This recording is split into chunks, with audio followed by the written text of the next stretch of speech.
Yun, no? Adobo sa dilaw. Hey! First step, iset lang natin sa medium heat yung kalan. Maglalagay lang tayo ng cooking oil. Magigisa lang tayo ng garlic. Medyo damihan nyo na yung garlic. Mas okay kasi ito pag marami yung garlic eh. Ayan, i-mince garlic nyo lang. Then, red onion. Ganun din yung pagkakagayat nyo. Ano lang din. Maliliit lang. Yan, ganito. Yan. Then, maglagay tayo ng konting ginger. Same lang din yung cut. Maliliit lang din para pare-pareha siya.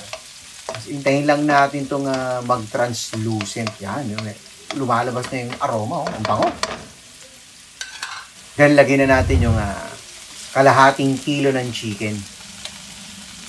Bali, ang ginamit ko dito is chicken wings. Tapos hinati ko lang siya. Pwede naman kayong gumamit ng ibang cut ng chicken.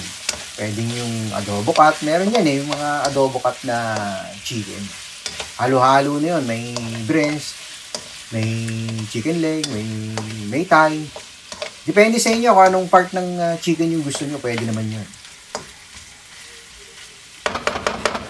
Then, lagyan natin ng salt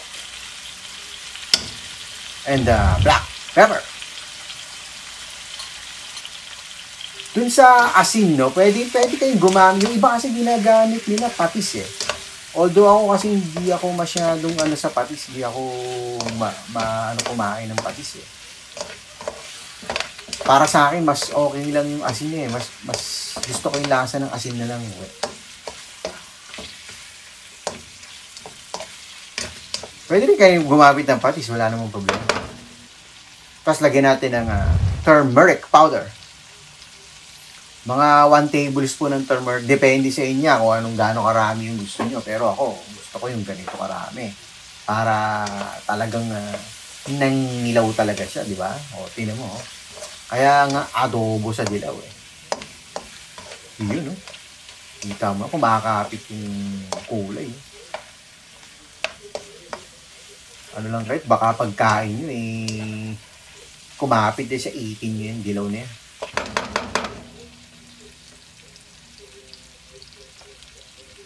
Lagyan natin ng 1 cup of water. Bali, palalambutin lang natin lulutuin lang natin yung chicken. Ganun lang yung sistema. Tapos lagyan natin ng 3 bay leaves. Yan. Takpan natin, tapos lutuin natin for 15 minutes. Yun, no? Ang bango. Yun, no? Ay, nako. Yan, haluin natin para malagyan yung kabilang side. Yan. Tapos lagyan natin ng 1 tablespoon ng vinegar. Yan. Huwag nyo nang haluin Huwag nyo rin tatakpan para maluto yung vinegar natin. Yan, mga 2 minutes. Yun. Okay na to. Naluto na yung suka. Haluin na natin. Ay, naku, ang bango. Medyo masabaw pa. Gusto ko sana yung medyo, konti yung sabaw. Ngayon, isalang pa natin para mag-evaporate yung sabaw. Medyo lumapot-lapot yung kanyang sauce. Yan.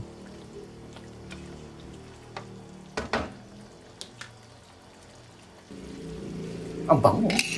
Tama na mo. Then, lagyan natin ng konting asin. Tinikman ko na siya eh. Medyo natatabangan ako, kaya dagdagan nyo lang ng asin. Tapos lagyan natin ng sugar. Yan. Dagdagan pa natin konti. Nasa sa inyo yan kung anong timplada yung gusto nyo. So, pag natabangan kayo, dagdagan nyo lang ng asin, dagdagan nyo lang ng paminta. Basta't lagi nyo lang titikman. Tsaka wag nyo itotodo yung asin, baka mapasobra naman kayo. Tsaka sa suka, baka mapasobra kayo ng lagay. Ang hirap na bawiin yan. So, mas maiging pakunti-kunti, tas tikman nyo lang. Yun, no? Ang bango. Okay na to. Ayos natin, ang ano ng sabaw, ang lapot, ang sarap nito. Ay, nako. Luto na yung ating adobo sa dilaw. Yay!